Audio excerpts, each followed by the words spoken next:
Mesdames et messieurs, bonjour et bienvenue au webinaire 4 de la saison 2021-2022 de la chaire UNESCO de recherche appliquée pour l'éducation en prison.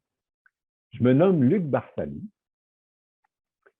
enseignant et conseiller pédagogique à la retraite et membre du comité directeur de la chaire, et il me fait plaisir de vous souhaiter la plus cordiale bienvenue à ce webinaire qui nous permettra de partager des résultats d'observation et d'expérience terrain en milieu carcéral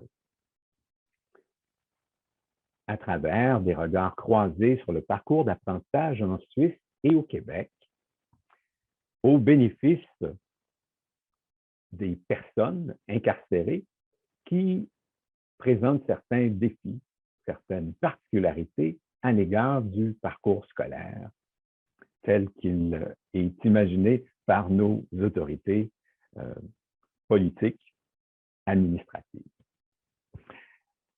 Pour le bénéfice de ce webinaire, pour les personnes qui souhaiteraient poser des questions, je vous réfère au menu supérieur, donc de poser vos questions dans la section questions-réponses, Q&R, et également, si vous avez besoin d'une interprétation simultanée, elle est disponible en anglais et en espagnol.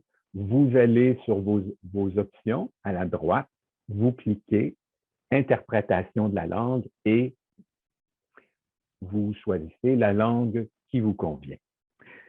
Donc, ce matin, nous aurons des présentations par des gens de la Suisse, Monsieur Daniel Benda et Sébastien Vetter, qui sont co-responsables pour le Concordat latin de la formation en exécution des peines, Centre suisse de compétences en matière d'exécution des sanctions pénales.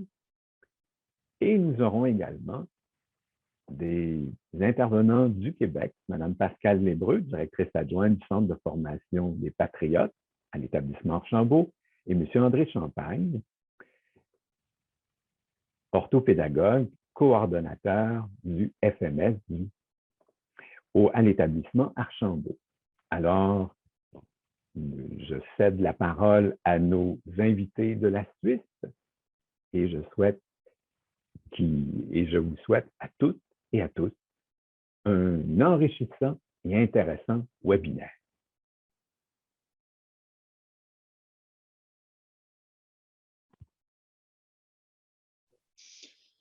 Bien, bonjour à toutes et tous. Merci, Monsieur Barsalou, pour cette introduction. Donc, voilà, Monsieur Vetter et moi-même allons vous donner quelques informations concernant la FEP. Vous avez peut-être déjà entendu parler. Voilà. Alors, vous connaissez la Suisse, certainement, peut-être par ces différents clichés qui s'affichent maintenant à votre écran. Mais est-ce que vous connaissez la FEP? Probablement pas encore. La FEP, donc formation en exécution des peines, Bildung im Strafvollzug, 4 langues nationales, en tout cas 2 pour la FEP. Et je vais vous présenter d'abord ici le cadre, les informations principales, et puis on va rentrer dans le détail par la suite. Donc, sur la base, chez nous en Suisse, de l'article Code pénal et sur mandat de la CCDJP depuis 2011, une offre de formation FEP se trouve dans pas moins de 38 établissements et couvre 157 groupes de formation en Suisse, dont 55 en Suisse romande. Vous avez ici les petits points verts qui apparaissent devant vous, qui représentent les établissements qui sont couverts par l'offre FEP. Alors, on ne dépend d'aucun département officiel lié à l'instruction, contrairement à ce qui se passe dans différents pays. Le financement, par contre, est assuré solidairement par l'ensemble des cantons. Et nous sommes actifs dans différents régimes pénitentiaires, principalement dans l'exécution de peine, l'exécution anticipée de peine, les mesures pour mineurs, la détention avant jugement et dans la détention provisoire. Chacun de ces régimes implique une façon différente, des différents apprenants, différentes réalités pour les enseignants également. Les objectifs de cette formation de base, la maîtrise en premier lieu de la vie quotidienne dans l'établissement pénitentiaire, évidemment, et puis aussi la préparation à la vie en société, le retour et au monde du travail. Bien sûr, acquérir des connaissances de base dans les techniques culturelles, donc les langues nationales, mathématiques, formation générale, la maîtrise des outils d'apprentissage, les technologies de communication. Pour nous, c'est aussi dans les objectifs combler les lacunes dans le domaine de la formation de base, surtout au niveau de la scolarité obligatoire. Et puis, on donne aussi un soutien scolaire durant la formation professionnelle pour ceux qui peuvent l'accomplir. Et évidemment aussi, en dernier point, dernier ici et pas le seul, développer les compétences et capacités transversales personnelles, méthodologiques et sociales. Peu d'objectifs, mais beaucoup de travail. Voilà. La mise en œuvre de cette formation de base, alors on a la chance d'avoir un plan d'études fédéral, ce qui au niveau helvétique est relativement, vu le fédéralisme, assez unique. 3 niveaux, niveau préliminaire pour les apprenants. Donc là, on est surtout sur l'apprentissage de la langue, vraiment une mise à un niveau, on va dire, de base. Un niveau principal et un niveau complémentaire. Les branches enseignées, c'est la formation générale, le français, les mathématiques, bureautique. Quand on parle de formation générale, c'est tout ce qui est nécessaire à tout citoyen pour évoluer, que ce soit du financement, de l'achat d'un véhicule, que ce soit les assurances, etc. Tout ce qui relève de ces domaines de société. Et puis, des contenus définis évidemment par le plan d'études, mais aussi en fonction des objectifs personnels de la personne détenue, du point où elle se trouve, vers lequel elle souhaite tendre, et voilà, qu'est-ce qu'on peut lui amener par rapport à son parcours, notamment en formation jusqu'ici. L'organisation de cette formation de base, alors chaque groupe de formation, c'est 4 à 6 participants, donc apprenants, qui dispose en principe d'une demi-journée par semaine pour assister à la formation. Cette dernière est fréquentée sur base volontaire, donc il n'y a pas d'obligation, et puis elle est rémunérée comme le travail, donc il n'y a pas de perte. On a vraiment un pied d'égalité en principe avec le travail ou la formation. L'organisation, excusez-moi, plus précise, c'est 4 périodes, 4 leçons de 4 fois 45 minutes, avec 2 fois 45 minutes d'enseignement en commun. Ça veut dire une activité qui est menée pour l'ensemble du groupe, avec justement la formation générale, les thèmes de vie quotidienne, les actualités, etc. Et puis 2 fois 45 minutes d'enseignement plus individualisé, où on va vraiment pouvoir se concentrer sur des lacunes ou des besoins spécifiques des personnes en formation. Quelques chiffres, toujours intéressants. Donc, au cours de l'année, il y a environ 1800 participants issus de 100 pays qui ont bénéficié de la formation. Jusqu'à présent, ça fait 12 400 personnes au total qui ont pu assister à la formation FEP. Une proportion de femmes moindre, mais qui est quand même présente. Et puis, un âge moyen des participants de 36,7 ans, pardon, pour ces informations-là. La suite, je ne vais pas être très très long, 20% des participants n'avaient pas suivi de formation ou l'école que d'une façon partielle. Et puis, la participation moyenne à la formation de base, c'est un petit peu moins de 6 mois. On ne suit pas le rythme forcément de l'année scolaire. Et ici, plus de 40% des participants apprennent en premier lieu une langue nationale, le français ou l'allemand comme deuxième langue. Alors, le temps file, il faut que j'avance. J'espère qu'actuellement, vous n'êtes pas encore mort par PowerPoint, ce n'est pas l'objectif. Donc, j'essaie d'accélérer peut-être un tout petit peu pour respecter le temps. Donc là, on a chose particulière, des moyens d'enseignement et d'alphabétisation qui ont été développés par la FEP, plus particulièrement par des enseignants directement. Donc, on a le FEP, pas très original, puisqu'il s'agit du français en exécution des peines. C'est un moyen qui a la particularité d'être le Dienst Deutsch im Strafvollzug, côté alémanique, donc une base commune, mais traduit dans les deux langues. Et puis, des moyens, j'allais dire aussi supplémentaires, avec l'alpha-FEP, qui est un moyen d'alphabétisation, mais on va dire même A0, vraiment pour les primo-débutants, développé par des enseignants. Ces moyens ont été développés parce que c'est vrai que les moyens d'alphabétisation et d'apprentissage de la langue orientés spécifiquement pour la vie en détention ne sont pas courants sur le marché public. Et ça répond vraiment pour nous à un besoin de pouvoir donner au maximum des conditions de vie aussi aux personnes détenues en milieu pénitentiaire qui ne maîtrisent pas une langue nationale, qui soient les meilleures.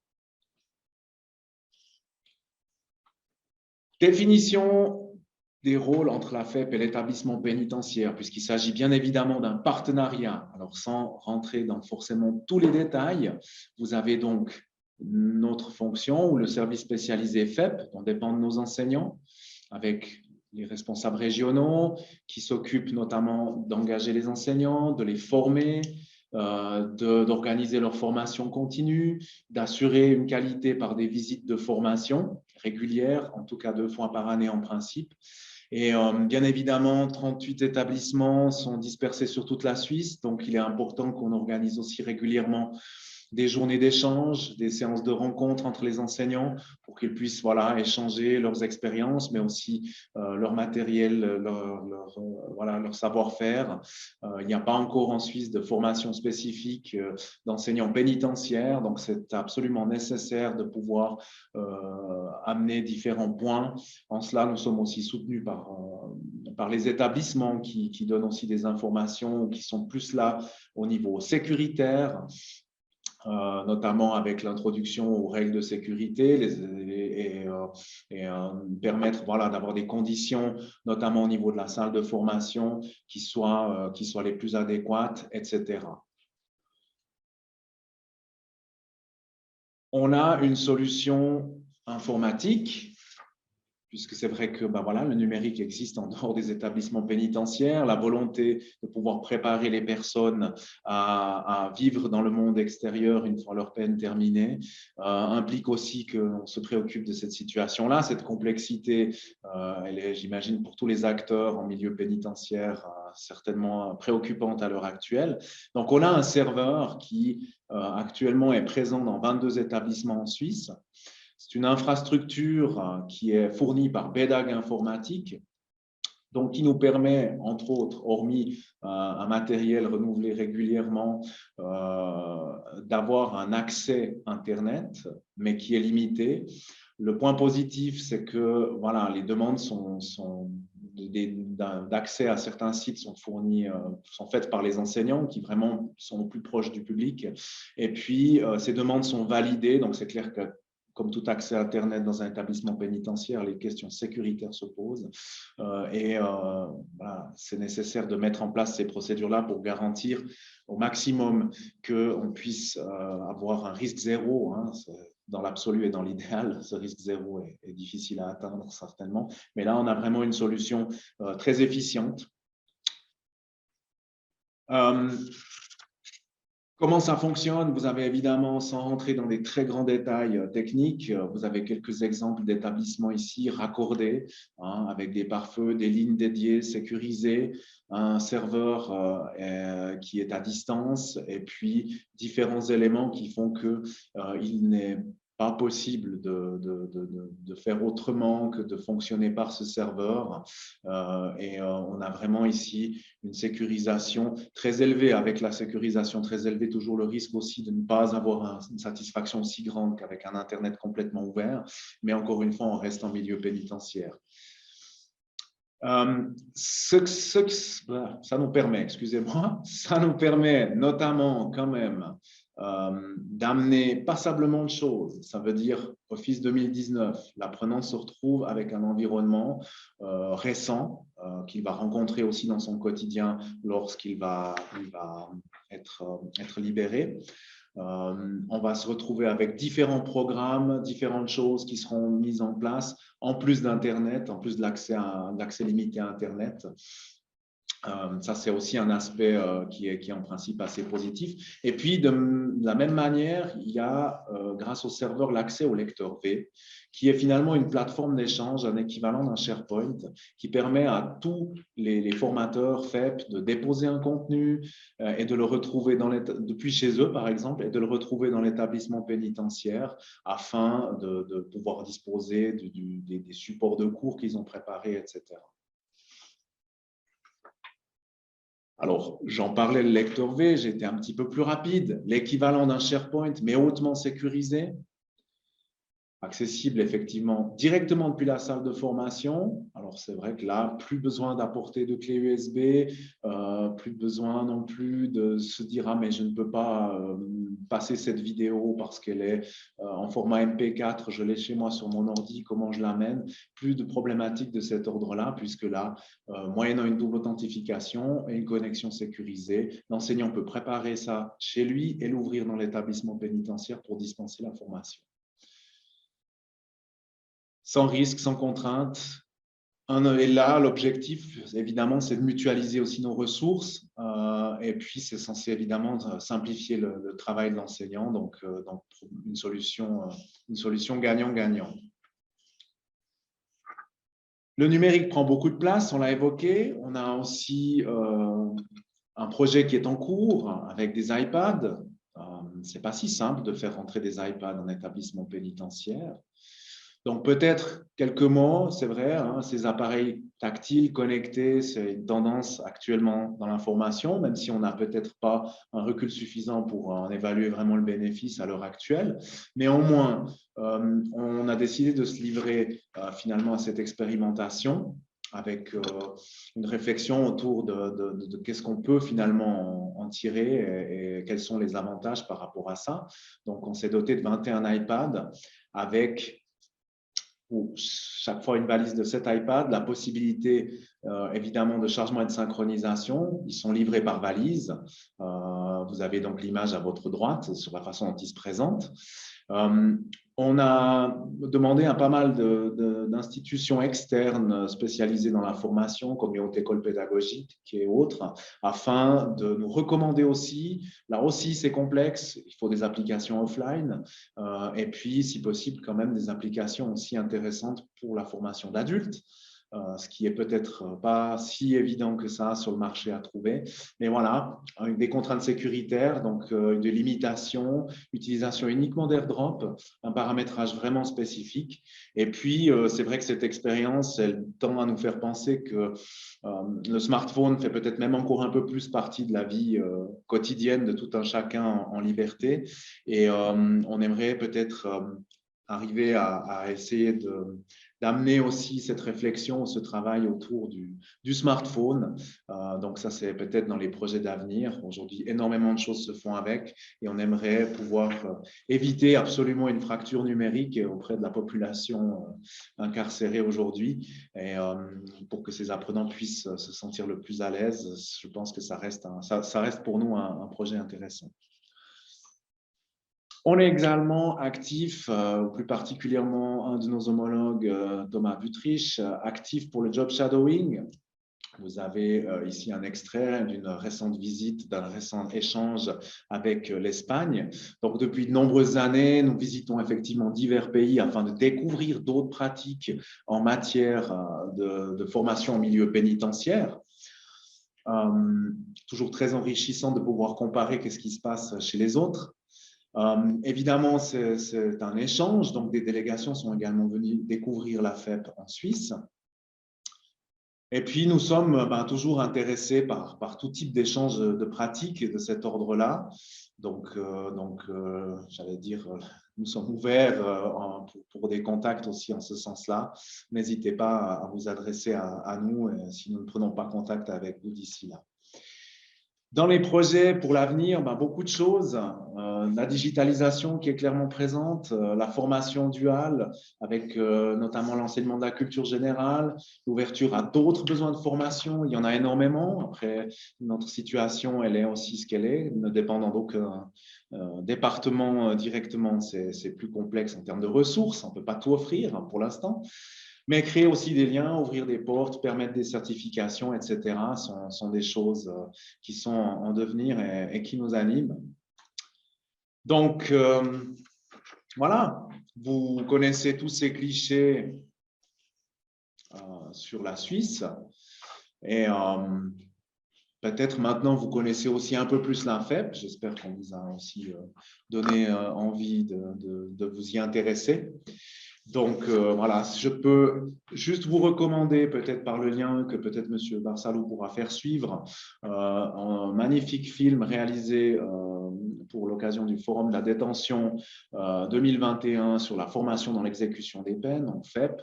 Vous aurez l'occasion ici de découvrir un film qui montre 3 enseignants dans leur quotidien, dans leur réalité pénitentiaire. Et voilà, merci pour votre attention. Alors, merci infiniment, M. Benda. Pour ce qui est du lien, je vais laisser le soin à mon excellentissime collègue, Mme Tremblay, de le partager. En fait, merci beaucoup pour votre très complète présentation, M. Benda. Je vais maintenant passer la parole à Mme Lébreux et à M. Chamberlain, mais ne partez pas trop loin, M. Benda, parce que je vois qu'il y a beaucoup de questions qui vous seront adressées tantôt. Soit que Mme Lébreux et M. Chamberlain auront fait leur présentation. Je soumettrai notre invité suisse et nos invités québécois au supplice de la question ou des questions. Alors, la parole est maintenant à Mme Lébreux et à M. Chamberlain. Bonjour. En tout cas, je peux vous dire, M. Benda, que déjà, suite à votre présentation, je suis très envieuse et je ne suis certainement pas la seule au Québec et au Canada à vous envier votre lecteur W, votre serveur FEP et la possibilité d'introduction d'iPad. Il va falloir qu'on se reparle de ça à un moment donné, certainement. Effectivement. Merci, merci M. Benda pour votre représentation. Je vais partager la nôtre maintenant. Oui, si on peut simplement se présenter. Ben c'est ça, moi je suis directrice adjointe d'un centre de formation pour l'éducation des adultes et on a à l'intérieur de ce centre-là, qui est en communauté, on gère aussi des points de service en établissement carcéral fédéral pour le Québec. Alors, c'est les centres de services au Québec qui s'occupent de l'éducation en prison. Je suis à l'emploi dans ce domaine-là depuis plus d'une vingtaine d'années, en premier comme enseignante et maintenant comme directrice d'un centre, celui qui s'occupe de l'éducation des adultes pour l'établissement Archambault, qui est un établissement où les détenus sont sentencés pour des durées de plus de 2 ans. Alors, moi, je m'appelle André Chamberlain, je suis orthopédagogue et j'exerce cette profession-là depuis 2013 et je travaille à l'établissement Archambault en milieu pénitentiaire depuis 3 ans. Donc, en fait, aujourd'hui, notre présentation portera sur le TDAH en milieu carcéral, les pistes d'intervention que nous avons développées et que nous continuons de développer à ce jour pour intervenir auprès de cette clientèle-là, qui nous intéresse particulièrement puisqu'elle elle se retrouve en très grand nombre. Alors, c'est ce que nous allons vous présenter principalement aujourd'hui.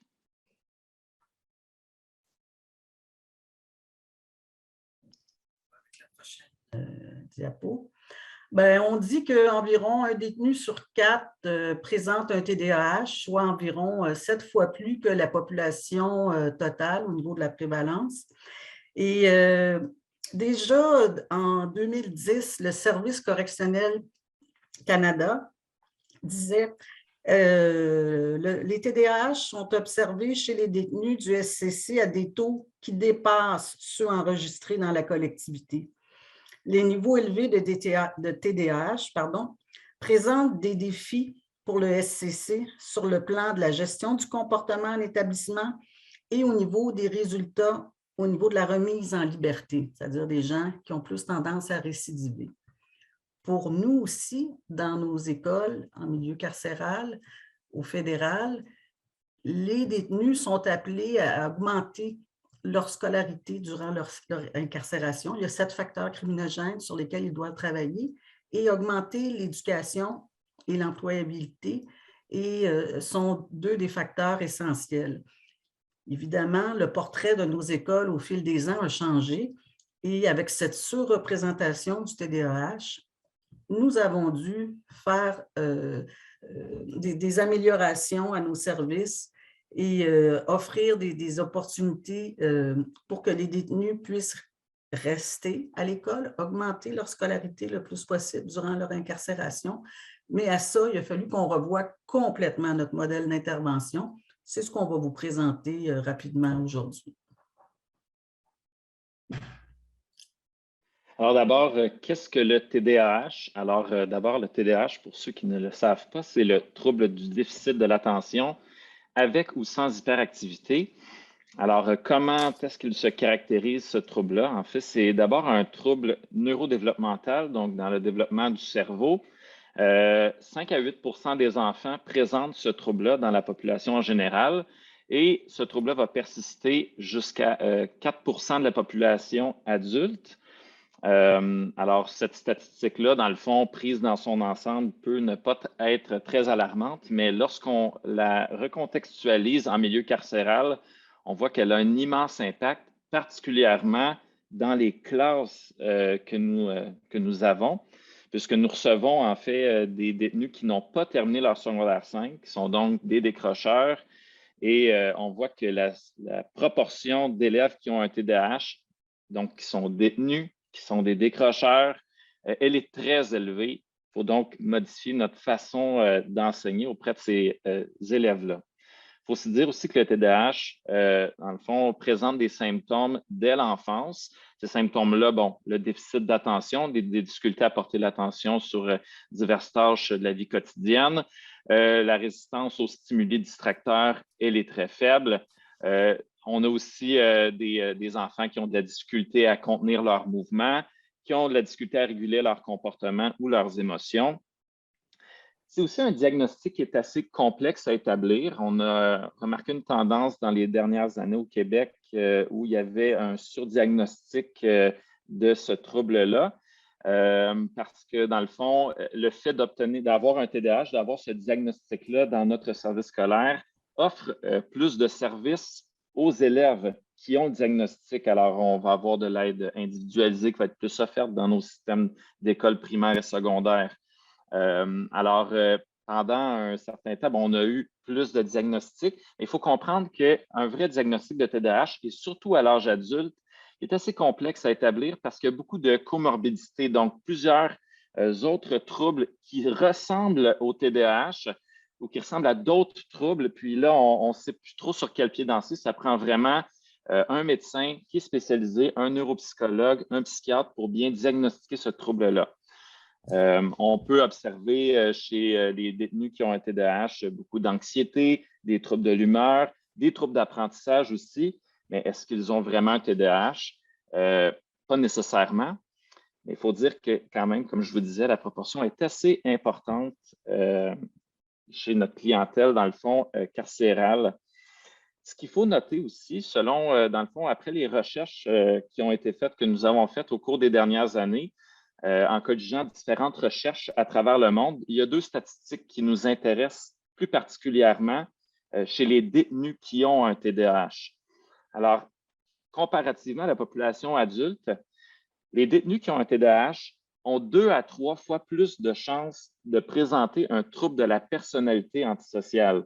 Alors, on dit qu'un adulte qui a un TDAH, en fait, 20 des adultes TDAH ont ce trouble de la personnalité-là, alors que jusqu'à 75 des détenus présentent, dans le fond, le TDAH avec ce trouble-là.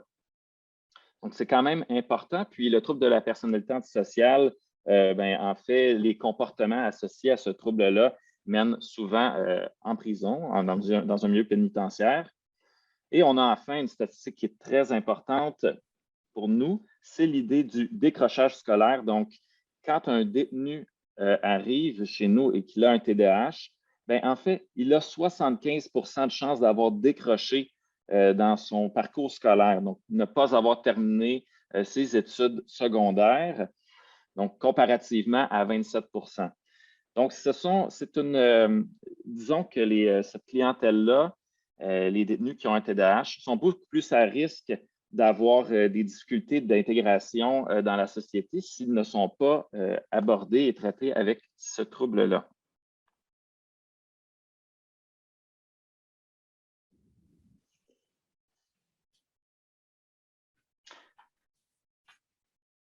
Donc, pour faire face à ce grand défi, parce que on peut croire, les TDAH ne sont pas arrivés, si je peux dire, du jour au lendemain. On se rend compte qu'avec le temps, qu'ils ont toujours fait partie de la population carcérale. Cependant, ils étaient occultés par ce qu'on pourrait dire les caractéristiques du délinquant, qui sont un peu similaires, certaines caractéristiques de la délinquance, qui peuvent être similaires avec certaines caractéristiques du délinquant. Alors, ce n'est pas un phénomène nouveau. Grâce à la science, à l'étude du cerveau, maintenant, on met en lumière un peu plus ce qu'il y en est au niveau du TDAH et nos écoles, depuis des années, subissaient, si je peux dire, ces difficultés-là au niveau du décrochage, au niveau de la capacité à ces personnes de terminer un parcours scolaire ou une intégration réussie en classe avec au niveau de la communication avec les enseignants, avec le monde carcéral. D'où on a décidé, au niveau du modèle RAI, sur lequel nous nous sommes basés pour créer, entre autres, aussi un référentiel qu'on vous parlera un petit peu plus tard, on a vu qu'on devait changer plusieurs éléments au niveau de ce qu'on offrait au niveau des services éducatifs, c'est-à-dire agir un peu plus sur des facteurs liés à la pédagogie pour tenir compte de cette clientèle-là et agir sur des facteurs liés au niveau de l'environnement éducatif. C'est là-dessus principalement qu'on a travaillé et même si les interventions dans le modèle RAI, le premier niveau peut correspondre à 80% de la réceptivité des besoins d'un élève, il a fallu que nous développions des interventions de niveau 2 et 3, qu'André vous décrira un peu plus particulièrement un peu plus tard.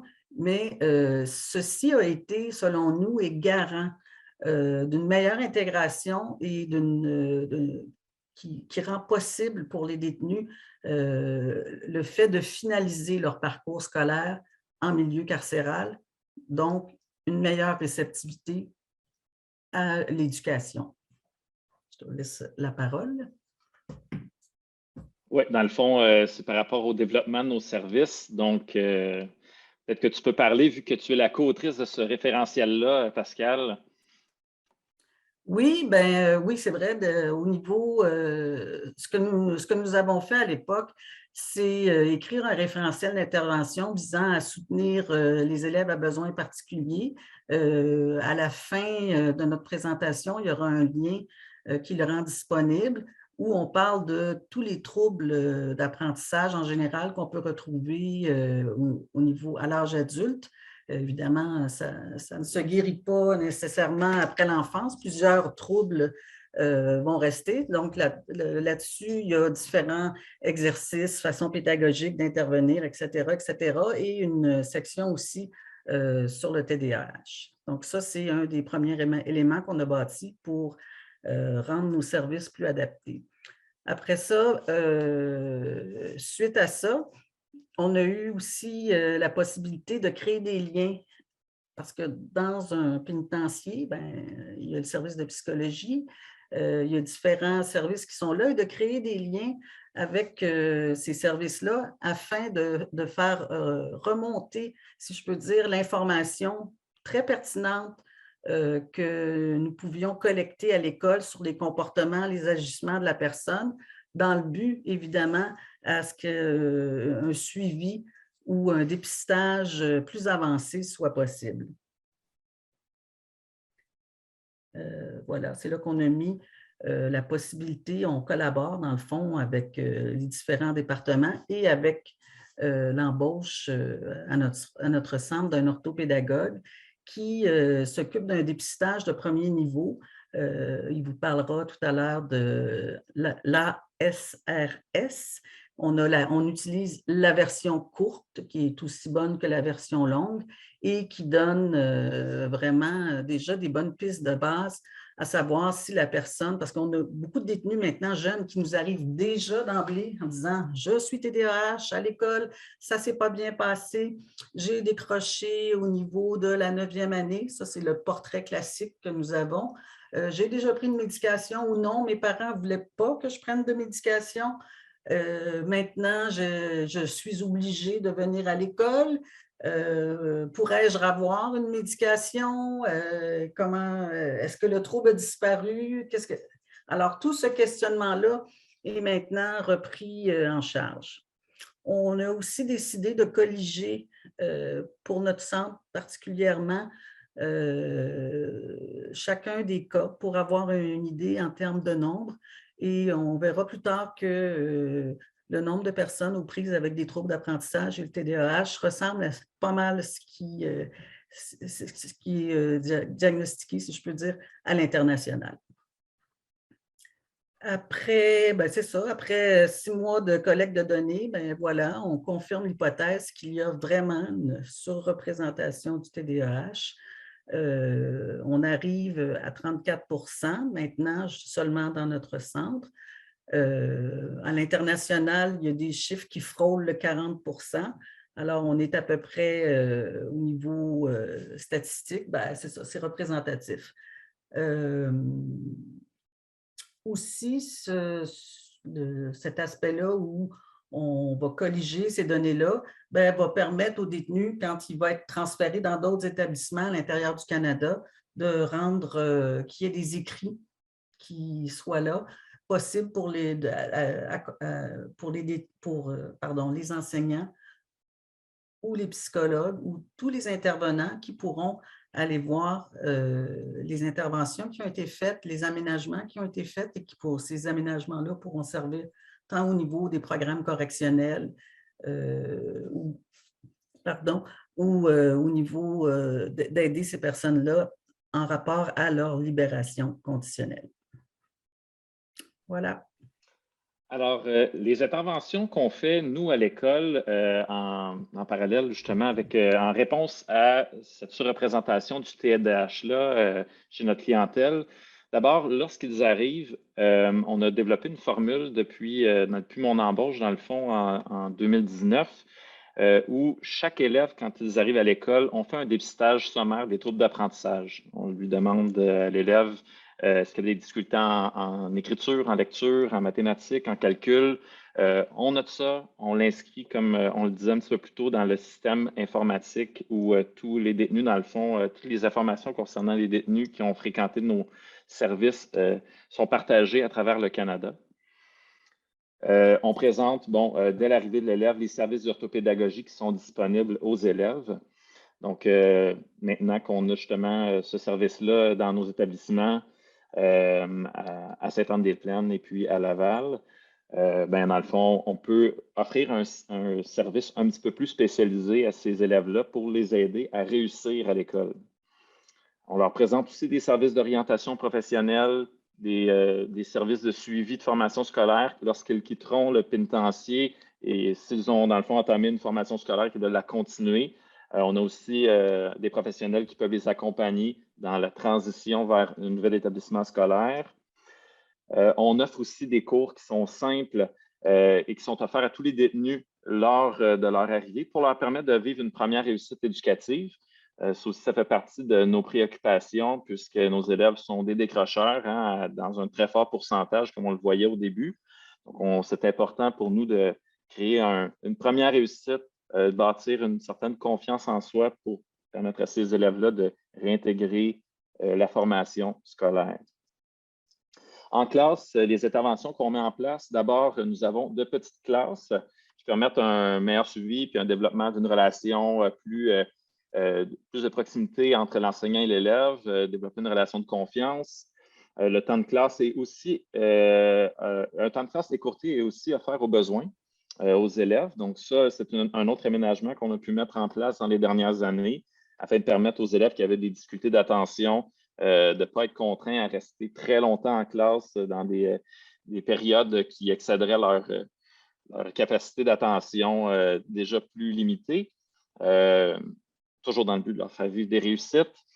La formation continue est offerte aussi aux enseignants et aux intervenants correctionnels afin de leur permettre de mettre en place des pratiques éducatives qui sont efficaces auprès des détenus qui ont des symptômes de TDAH, mais aussi d'autres troubles d'apprentissage. Les interventions qu'on fait sont des interventions de prévention, mais aussi d'interventions directes lorsque certains enseignants ou d'autres agents de programme ont des questions, mais peuvent se référer à nous. Puis enfin, c'est ça, on préserve un environnement de travail qui est calme à l'école.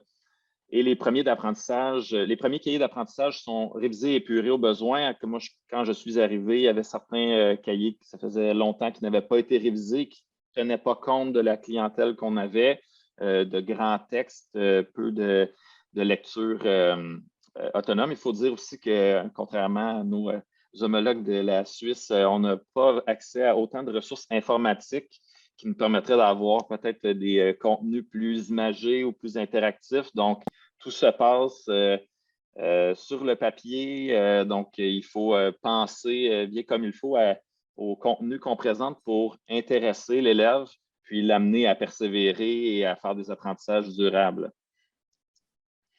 Et enfin, à la sortie, on offre aussi des interventions quand le détenu quitte. On a un historique d'intervention qui a été accumulé et noté tout au long du parcours scolaire du détenu, de l'élève, qui est disponible donc en tout temps dans le service de gestion des délinquants, notre service informatique, système. Puis, lorsque le détenu, par exemple, est transféré dans un autre pénitencier, eh bien, on peut accéder à ces informations-là partout au Canada.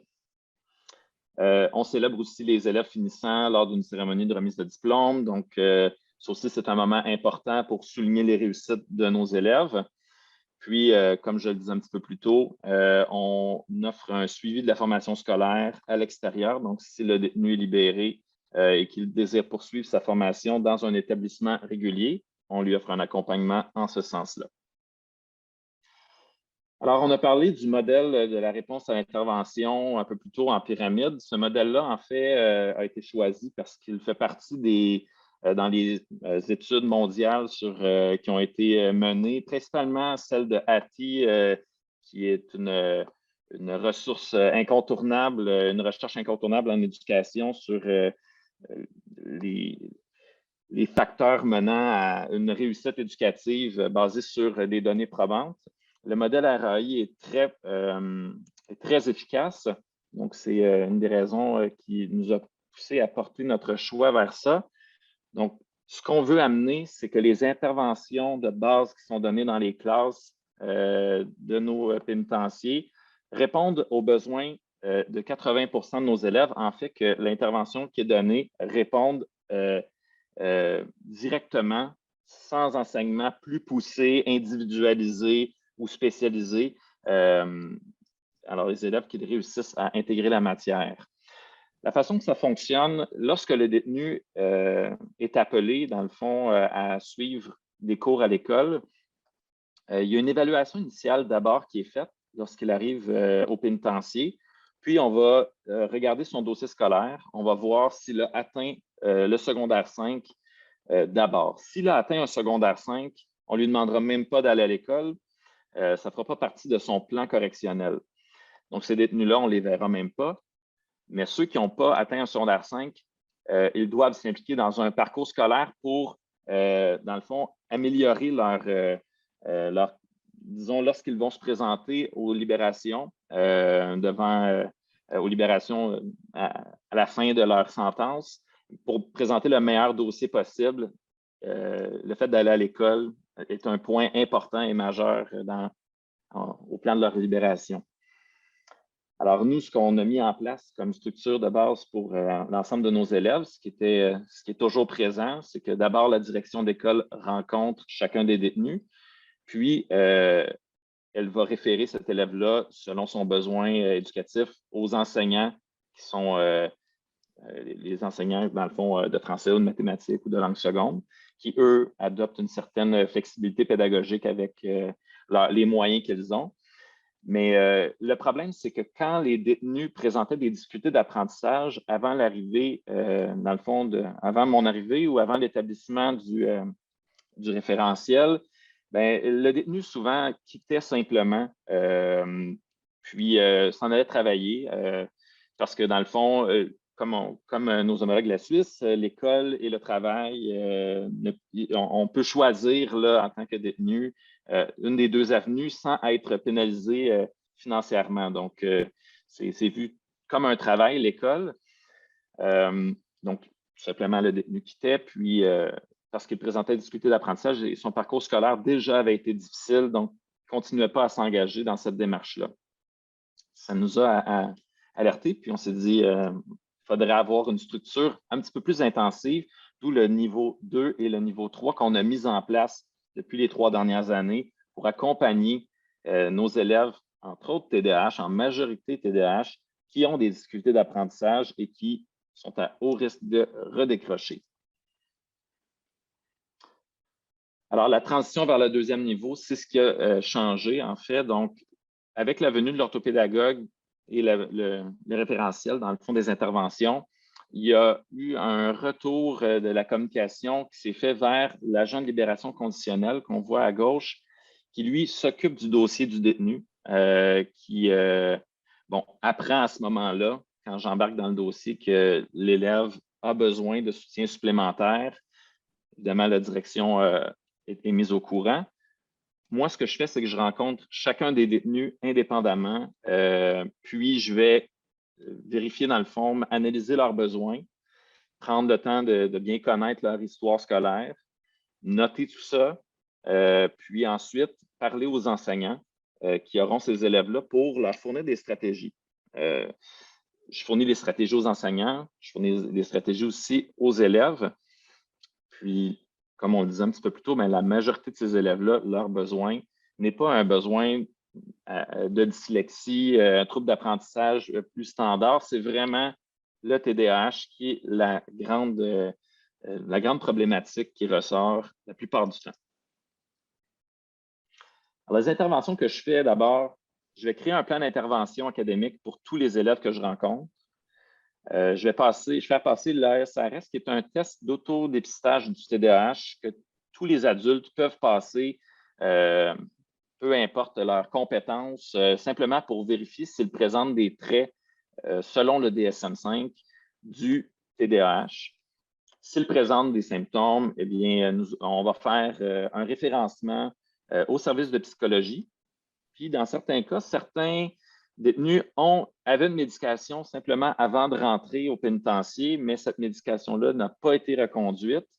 Donc, on va référer dans ce cas-là au centre de soins. Pourquoi est-ce qu'on fait toutes ces démarches-là? En fait, c'est qu'on s'est rendu compte qu'elles n'étaient pas vraiment faites en amont.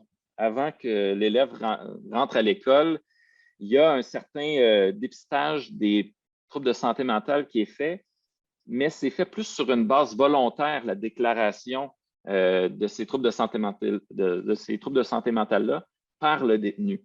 Donc, si le détenu n'en parle pas, ne le nomme pas, bien, il n'y a pas plus de suivi que ça. Puis, le détenu entame sa sentence en ayant quand même un large désavantage et surtout une plus grande chance de récidiver parce qu'il n'aura pas tous les moyens personnels pour passer au travers de sa sentence, intégrer des nouveaux schémas, des nouvelles façons d'agir lors de sa réinsertion. Donc, je mets aussi en place des objectifs scolaires qui sont réalistes pour l'élève, qu'on va réviser avec l'enseignant et l'élève, évidemment. Je rappelle la disponibilité des services d'orientation professionnelle, puisqu'on a un orienteur aussi qui est disponible. Mon rôle, et puis il y a aussi le fait de faire des requêtes. Tous les détenus peuvent faire des requêtes pour avoir accès à des soins. de façon, ils ont une boîte aux lettres, ils déposent cette requête-là, puis accèdent à des soins de santé ou des soins de psychologie très rapidement. C'est un très grand avantage quand on se compare comme citoyen régulier. Ils ont accès à ces services-là, puis nous, on leur rappelle. D'autres petites interventions que je fais en classe, donc je vais présenter des moyens efficaces aux élèves afin de leur permettre de mieux se concentrer, de gérer leur stress, de mieux gérer leur horaire de travail en demeurant concentrés. Puis, je communique, bon, évidemment, régulièrement avec l'enseignant. Alors, si on approfondit un petit peu plus les interventions que je vais faire suite à ma rencontre avec le détenu, là, supposons, et ça arrive très souvent, que je décèle des troubles d'apprentissage ou un trouble du déficit d'attention. Pas nécessairement un diagnostic parce qu'évidemment, je ne suis pas qualifié pour le faire, je vais référer. Mais en voyant des indices, je vais fournir assez rapidement des mesures d'adaptation que je vais partager aux enseignants afin de faire vivre d'abord des réussites à ces détenus-là qui ont vécu beaucoup de difficultés dans leur parcours scolaire antérieur. Donc, bon, le dépistage des troubles d'apprentissage se fait de façon sommaire, la passation, comme je vous disais, de la SRS, et j'inscris au besoin une alerte dans le système informatique. Il y a moyen d'inscrire dans ce système-là, d'ailleurs, si le détenu a, par exemple, une dyslexie ou un autre trouble d'apprentissage, on peut l'inscrire directement. Ça a un impact très important sur la façon dont les programmes vont être donnés. Parce que ce ne sont pas tous les détenus qui vont à l'école, mais la grande majorité des détenus vont assister à un programme dans lequel ils vont apprendre à gérer leur colère, par exemple. Puis, ces programmes-là nécessitent quand même des habiletés scolaires. Un élève dyslexique qui n'est pas dépisté, qui n'est pas identifié, n'apprend pas, on ne peut pas s'attendre à une capacité d'intégration de la matière aussi facile qu'un autre détenu qui n'a pas la même difficulté d'apprentissage. Donc, le fait de communiquer cette information-là peut avoir et a un grand impact. Et enfin, bien, le troisième niveau, ça, c'est vraiment pour les cas plus spécialisés. Donc, ce ne sont pas toutes les demandes qui sont faites au service au service de psychologie puis au centre de soins qui vont mener à la prise d'une médication, à un diagnostic de TDAH. Mais pour nos élèves, dans le fond, qui ont réellement des besoins en ce sens-là, qui sont évalués, eh bien, il y a ce troisième niveau-là qui est extrêmement important, qui va se mobiliser. Dans le fond, les élèves vont avoir accès à ce moment-là aux soins auxquels ils ont besoin. Puis, ces soins-là vont permettre une réinsertion réussie. Parce que le résultat visé, dans le fond, au fond de tout cela, c'est une reconnaissance dans le système carcéral des difficultés d'apprentissage des détenus. Puis, le but, c'est de mener à des interventions éducatives et correctionnelles qui sont plus adaptées tout simplement pour l'ensemble de la population. Donc, petit rappel de notre structure. Donc, le niveau 1, c'est toujours lui qu'on vise à implanter dans nos classes régulières. Donc, on veut que 80% de nos élèves puissent répondre aux interventions des enseignants dans les classes. Mais il y a toujours un 20% qui est important, qu'on doit aller chercher, qu'on doit considérer dans nos interventions. Et c'est là que mon rôle embarque comme orthopédagogue. C'est là que nos services spécialisés, les liens qu'on fait avec le centre de soins, le centre de psychologie, servent et permettent à ce 20%-là d'avoir une réelle chance de réussir à l'école. Voici les références que nous vous laissons. Le référentiel des interventions dont parlait Pascal un peu plus tôt, et puis le rapport d'évaluation qui a été écrit par M. Nafek en 2015, qui est, dans le fond, la source principale, primaire de nos interrogations qui a mené à tout cela. Voilà. Je ne sais pas si Pascal, tu avais autre chose à dire.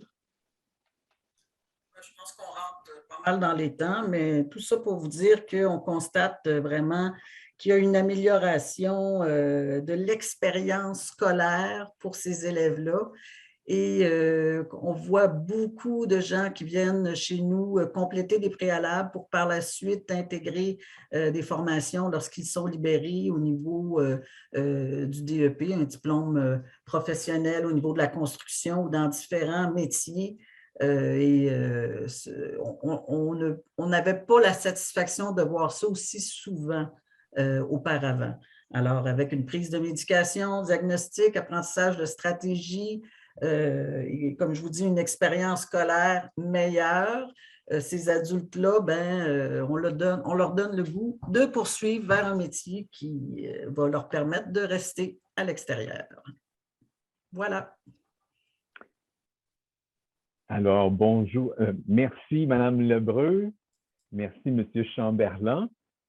Il nous reste environ une demi-heure et autant la présentation de nos amis du Québec et de nos amis de la Suisse, ces deux présentations ont suscité beaucoup de questions parmi les participants et parmi mes collègues.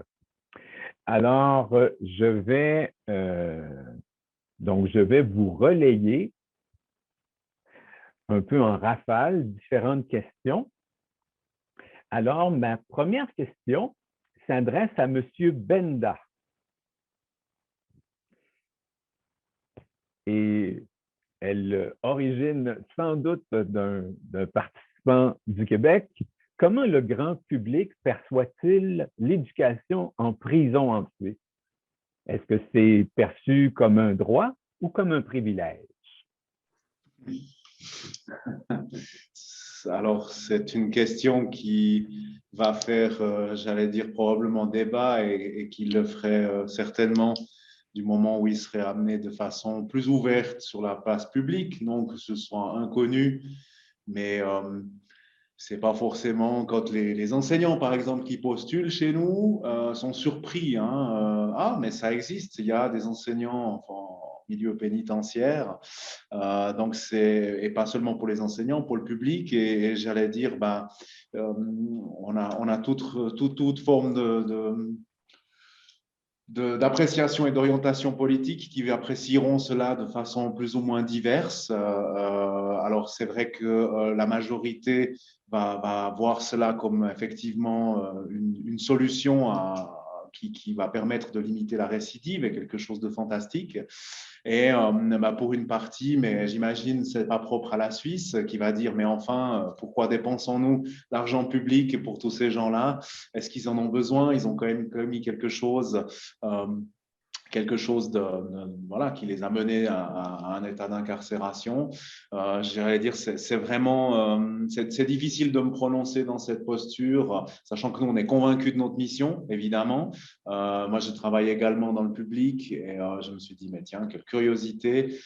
Et pourtant, voilà, je pense que vivre cela à l'intérieur, de voir aussi ce qui se passe, les résultats obtenus, pas toujours évidemment peut-être à la hauteur de l'investissement, mais soulève en général quand même beaucoup d'enthousiasme. Et finalement, qu'est-ce qu'on peut leur proposer de plus ou de mieux que de les prendre en charge dans ce sens-là? Je ne sais pas si Sébastien peut réagir aussi. Oui, alors je vais me mettre à côté de toi, mais c'est toi, Daniel. C'était juste pour préciser qu'en Suisse, comme j'imagine sûrement aussi au Canada, c'est que c'est un droit constitutionnel de suivre une formation, que l'on soit en prison ou pas. Et donc, à ce niveau-là, on a même, j'imagine, un peu de retard parce que ça ne fait pas très, très longtemps que ce genre de mesures ont pris l'ampleur qu'elles prennent aujourd'hui. Merci. Alors, je vais enchaîner avec une deuxième question pour vous et votre collègue, M. Vetter, au besoin. M. Benda, vous avez mentionné qu'environ 20% de vos apprenants ont seulement un niveau primaire d'éducation. J'imagine que la numérisation des apprentissages constitue une difficulté supplémentaire pour ces personnes qui seraient peu scolarisées.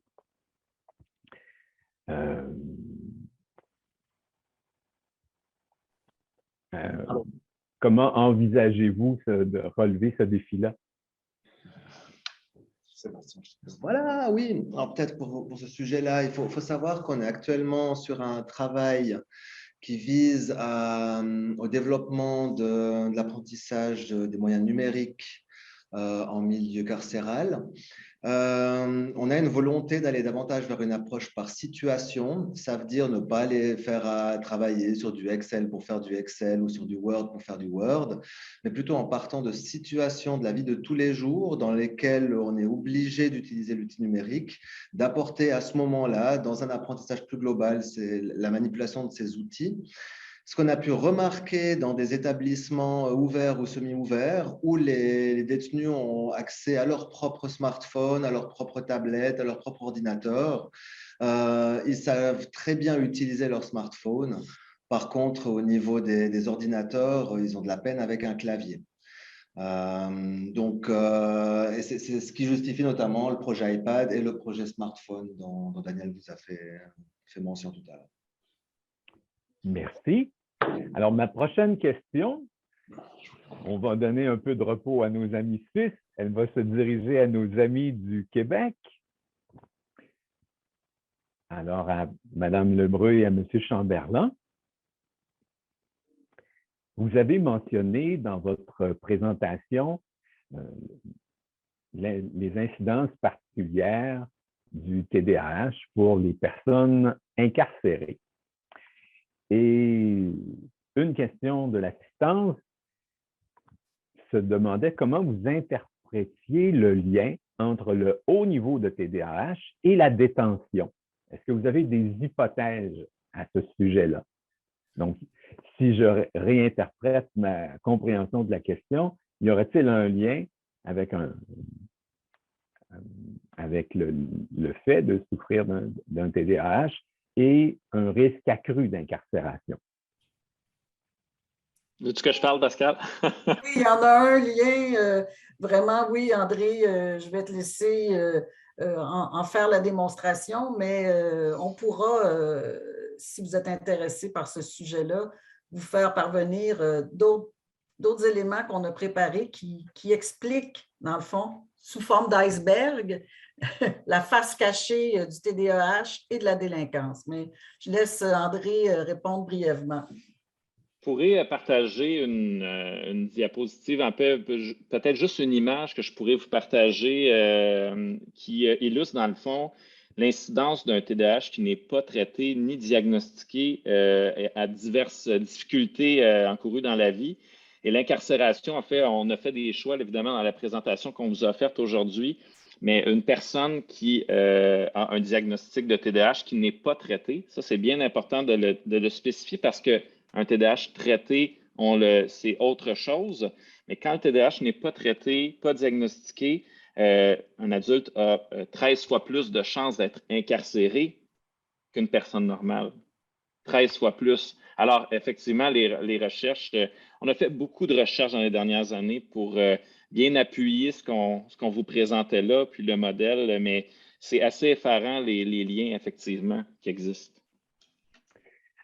Alors, la régie me demande de rappeler à tous nos panélistes de laisser leur caméra ouverte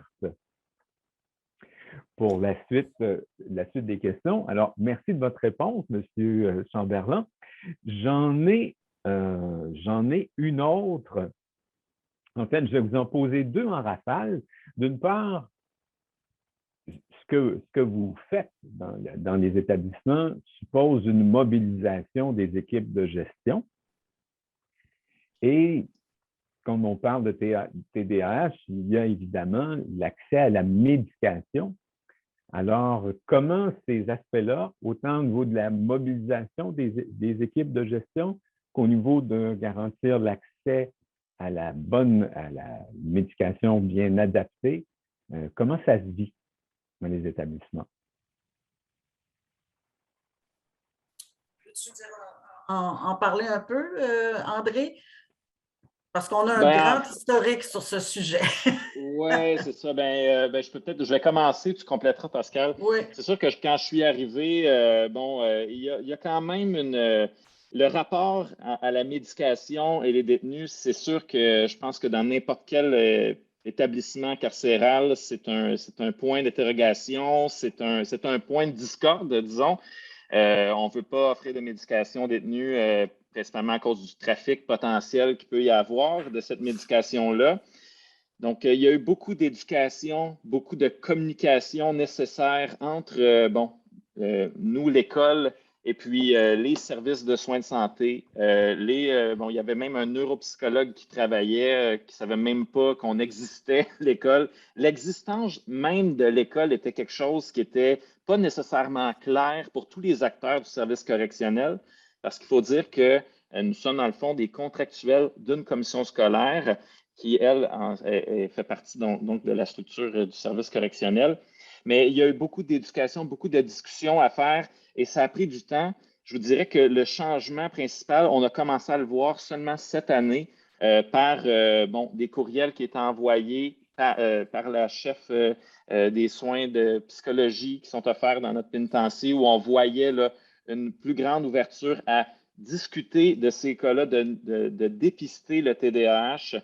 Parce qu'on constate l'importance de cette tendance-là dans notre système carcéral et au-delà des murs de l'école. Mais tu peux continuer, Pascal. Oui, ben pour compléter, on voit que les médecins, les intervenants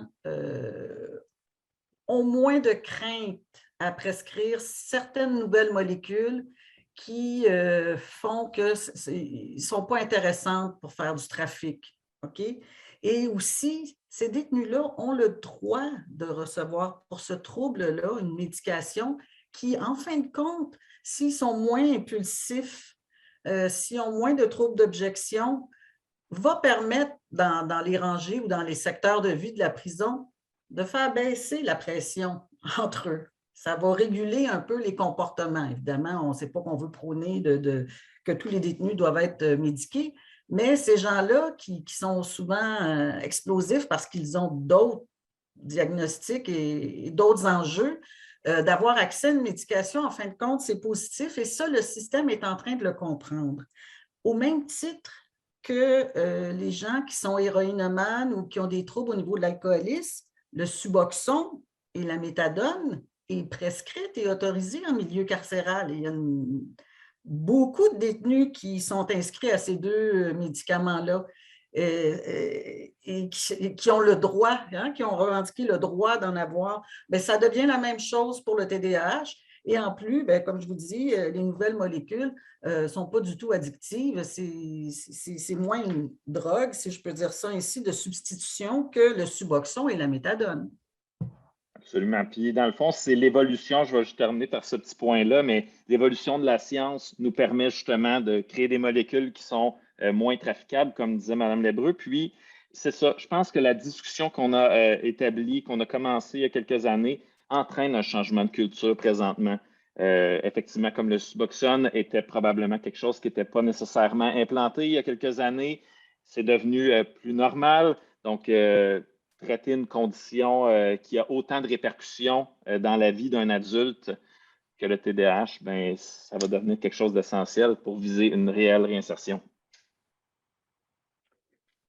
Donc, si je comprends bien, c'est beaucoup par l'information, la sensibilisation que vous avez réussi à mobiliser et à avoir un peu la collaboration de l'ensemble des ressources dans le système. Exactement. Merci de votre réponse.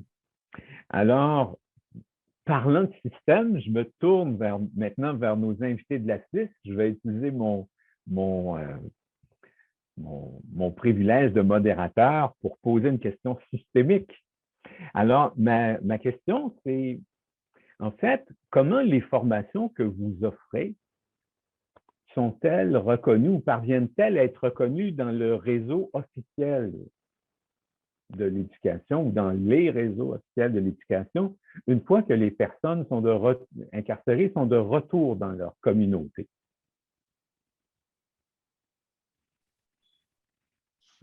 C'est une question épineuse. De ce fait, on se regarde avec mon collègue, c'est une question qui est problématique, comme on l'a relevé. On ne dépend pas d'un département d'instruction publique ou d'une institution qui pourrait nous authentifier cela. Alors, pour l'instant, la situation, elle se présente comme telle, c'est que nous délivrons une attestation de formation. C'est clair que là, cette attestation de formation, elle englobe ce qui va être travaillé, les objectifs, ce qui a été atteint, etc. Comme on a aussi finalement plus de 78% de personnes qui sont d'origine étrangère, il y a aussi l'apprentissage de la langue, etc. Donc, on va mettre des choses qui ont été travaillées comme attestation, mais c'est une attestation estampillée Centre suisse de compétences en matière d'exécution de sanctions pénales, ce qui est vécu pas toujours de façon très heureuse par le milieu externe, au sens où ça dénote clairement le fait que la personne qui transmet cette attestation à son futur employeur, elle a fait un séjour en établissement pénitentiaire, et de ce fait-là, et c'est pas toujours simple, ça dépend le positionnement de la personne détenue. Pour certaines entreprises, ça va être simplement en preuve de franchise, ou certains employeurs, oui, il a fait ce parcours-là, il l'assume et c'est comme ça.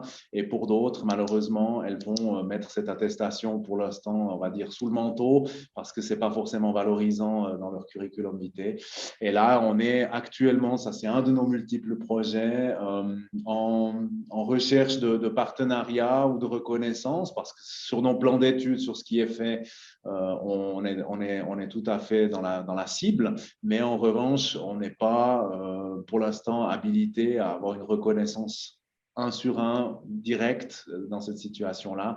Et c'est effectivement malheureusement peu valorisant par rapport à tout le travail des enseignants et par rapport au chemin qui est fait aussi par les apprenants. Donc, c'est musique d'avenir proche, mais on n'est pas encore au bout. C'est comme ça. Alors, pendant que nous sommes dans les questions épineuses, je vais vous en ajouter une. Vous avez entendu vos collègues du Québec parler, par exemple, de l'incidence, de la présence de plus en plus grande de gens qui ont des troubles d'apprentissage, notamment le TDAH. Est-ce que vous remarquez la même chose en Suisse? Alors, je vais peut-être prendre un morceau de réponse et puis mon collègue complétera si ça vous convient. Alors, j'envie un petit peu tout le système qui est mis en place pour analyser, pour définir les besoins et la situation des personnes détenues et le partenariat qui semble être présent dans tous les établissements. C'est vrai qu'on a en Suisse, sous le régime des mesures, tout ce qui va nécessiter plus de médication, de suivi médical ou d'examen et autres, une prise en charge beaucoup plus conséquente de cet ordre-là. Il faut savoir que les apprenants, peu importe les régimes qui suivent la formation, doivent être aptes à la formation, donc doivent être capables de la suivre. Maintenant, c'est toujours ici possible. Et c'est vrai que là, nos enseignants doivent faire passablement preuve on les appelle des enseignants tout-terrain, parce qu'à quelque part, ils reçoivent en entretien les gens, échangent avec, mais ça reste des enseignants. Ils ne sont ni psychologues, ni médecins, ni autre chose, et font avec les informations transmises par l'établissement auxquelles ils ont accès ou pas, quelquefois, malheureusement, c'est aussi comme ça, et doivent faire preuve d'énormément de flexibilité. Ça fait partie de la réalité de terrain quotidienne. Alors, j'imagine que oui, et je vais laisser M. Vetter compléter ma réponse.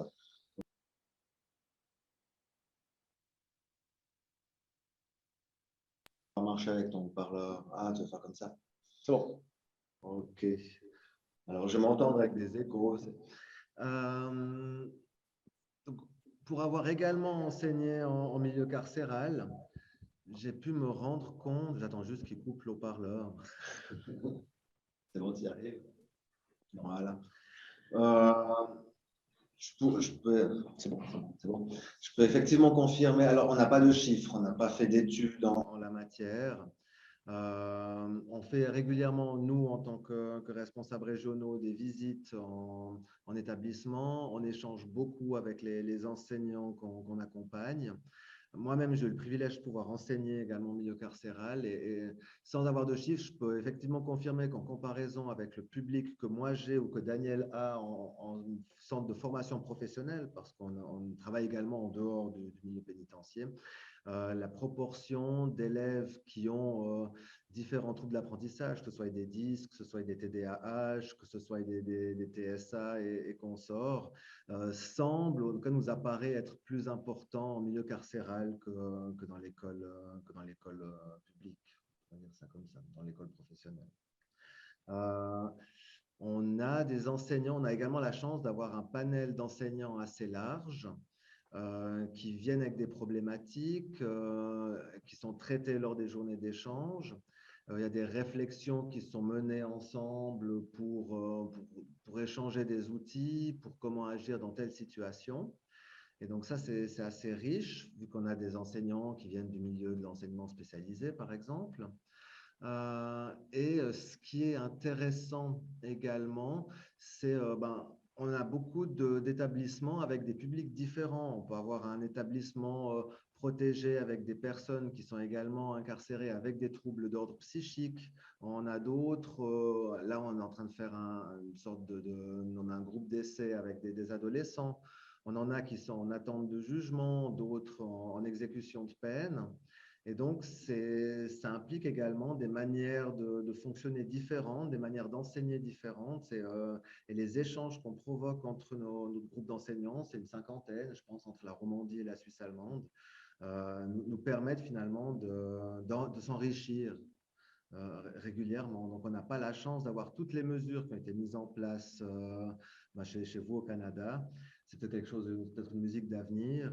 Et donc, on essaie avec les moyens du bord d'accompagner le mieux possible ce public public particulier. Merci de votre réponse, mais je crois que des deux côtés de l'Atlantique, vous pouvez, les gens peuvent s'envier des choses dans leur contexte d'enseignement. Alors, mes deux prochaines questions, je les adresse à l'ensemble des panélistes, Suisse et Québec. Alors, ma première question, en apparence naïve, j'ai cru comprendre des diverses présentations que vous privilégiez les interventions d'enseignement, les approches d'enseignement dans de petits groupes. Est-ce que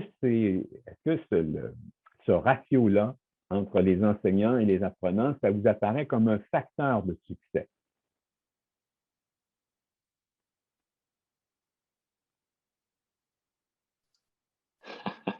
OK, je vais me lancer. Pascal, voulais-tu dire quelque chose ou je vais y aller en premier? Écoutez, c'est sûr que, à mon sens, oui. Moi, je suis quand même un militant depuis le début de mon parcours. J'ai travaillé pendant 6 ans auprès d'une autre clientèle, mais qui est comme la clientèle qui précède, dans le fond, nos détenus, auprès d'enfants qui avaient des troubles graves de comportement, qui étaient sur le point d'être expulsés de leur commission scolaire. Donc, les petits groupes, pour moi, c'est la création d'un lien significatif, d'un lien de confiance entre l'enseignant et les élèves. Ça nous permet de prendre plus de temps d'établir cette relation-là, que cette clientèle-là, ces élèves-là plus vulnérables n'ont pas nécessairement eu la chance de développer avec une personne en position d'autorité. Il faut dire que notre rôle en tant qu'enseignant est un rôle au-delà d'un rôle pédagogique. Il y a une certaine part affective, puis dépendamment des traumas de chacun des détenus qu'on a, ils n'ont probablement pas vécu des vies aussi douces que certains d'entre nous avons pu avoir. Donc, le fait de pouvoir vivre une relation dans un plus petit groupe avec un enseignant, à mon sens, permet un enseignement de meilleure qualité. Voilà. L'autre élément que je pourrais ajouter, c'est que beaucoup de détenus, évidemment, ont des personnalités antisociales. On va y aller avec une autre approche. Et d'utiliser le plus petit groupe, dépendamment des sentences, dépendamment aussi s'il y a de la maladie mentale associée à cette personne-là, c'est payant au niveau sécuritaire, mais aussi si on veut tenir compte des caractéristiques de nos détenus, oui, je ne verrais pas des classes, comme on voit aux jeunes, de 25-30 personnes ensemble. Déjà en rangée, ils sont 50, 80 à vivre étroitement ensemble et ça ne se passe pas toujours bien au quotidien. Alors oui, pour une approche plus individualisée, surtout que l'éducation des adultes en petits groupes, de la façon qu'on le vit au Québec, c'est multiniveau. On essaie de regrouper, de diviser quand même en 2 niveaux, là. On pourrait dire primaire, secondaire 1, 2 et 3, 4, 5. Chacun a un livre ou a son parcours qui est personnel. Alors, ce n'est pas du magistral. Et compte tenu, évidemment, des difficultés au niveau de différentes personnalités antisociales et tout ça, bien, je pense que oui, c'est gagnant.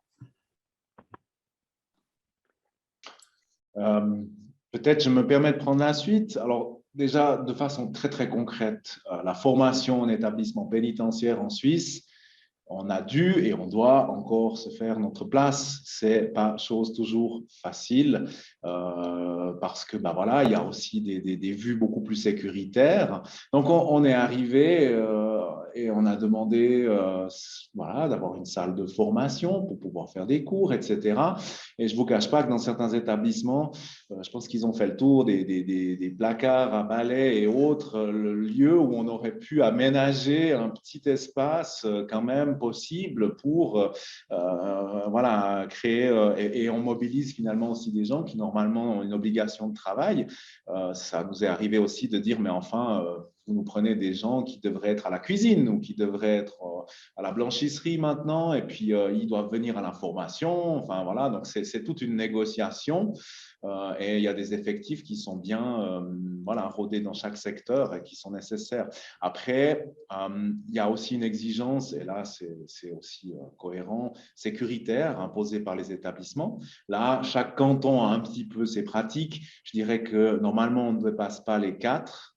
Les 7 participants, et puis on a certains cantons qui nous imposent 4, qui disent on ne peut pas faire autrement, c'est un risque sécuritaire, l'agent ne peut pas assurer. Et là aussi, dans les modalités de surveillance, il y a toute forme, l'agent présent pendant la formation, à la caméra, à l'enseignant indépendant, c'est très variable. Ça dépend de ça. Donc ça, c'est aussi des points. Puis nous, on essaye d'éviter aussi, alors autant que se peut, alors déjà, après très concrètement, si je suis sur le sécuritaire, d'éviter les formations individuelles.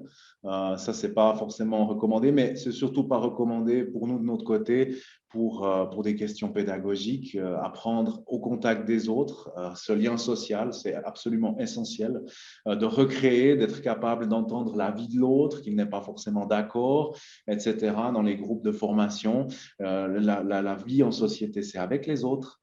C'est pas tout seul et c'est pas non plus dans un groupe trop conséquent où on se perd. Donc pour nous, ça reste vraiment un signe de qualité. 5, 6 participants, c'est vraiment pour nous l'idéal. Je laisse M. Vetter compléter si il souhaite. Donc je sais pas, enfin c'est tout à fait correct ce que tu dis, Daniel. Je rajouterais effectivement, comme c'est le cas chez vous au Canada, que alors ce n'est pas une exigence, mais c'est un avantage, c'est un effet collatéral très positif du fait qu'on a des petits groupes de 4 à 6 individus. Ça permet de créer des liens, des relations beaucoup plus étroites avec les élèves. Et alors, je n'irai pas jusqu'à dire que les enseignants, nous sommes des tuteurs de résilience pour ce public, mais l'importance de la relation qui est créée avec l'étudiant joue un rôle très important dans sa motivation, dans son image de lui-même, parce que quand on noue un lien avec quelqu'un, on lui renvoie une image positive de lui-même. Et je pense, à défaut de pouvoir donner de la valeur à leurs apprentissages au moyen d'une certification, eh ben, on donne de la valeur à leurs apprentissages en leur offrant notre propre reconnaissance. Encore aujourd'hui, une enseignante me disait qu'ils ont joué à un jeu dans lequel chaque élève devait à la fin, ça s'appelle Cap sur la confiance, c'est un jeu qui a été développé en Suisse, où à à la fin de la partie, on doit chacun faire un commentaire positif en choisissant une carte spécifique à une autre personne. Et la personne qui a eu droit au commentaire positif de l'enseignant, elle voulait presque garder la carte pour l'afficher dans sa cellule tellement ça lui faisait du bien. Et donc, c'est un énorme avantage d'avoir ces petits groupes pour permettre à ces personnes d'avancer vers une forme d'émancipation finalement. Bien, il nous reste 3 minutes. Alors là, je vais tous vous mettre au défi de me donner une réponse brève. Ma première question s'adresse aux 4 panélistes. Avez-vous l'impression qu'avec vos interventions adaptées, vous donnez des outils pour que vos apprenants puissent poursuivre des études même au-delà du secondaire? Absolument. Absolument. Absolument. Les autres panélistes, êtes-vous d'accord avec cette prise de position? Alors, Oui, qui n'a du mot consent? Ben, j'ai une dernière question pour nos amis de la Suisse, puis j'en ai une autre pour nos amis du Québec après. Alors, pour nos amis de la Suisse, est-ce qu'il y a eu une évaluation du lien entre les formations que vous offrez, que les étudiants peuvent compléter, et la diminution du risque de récidive?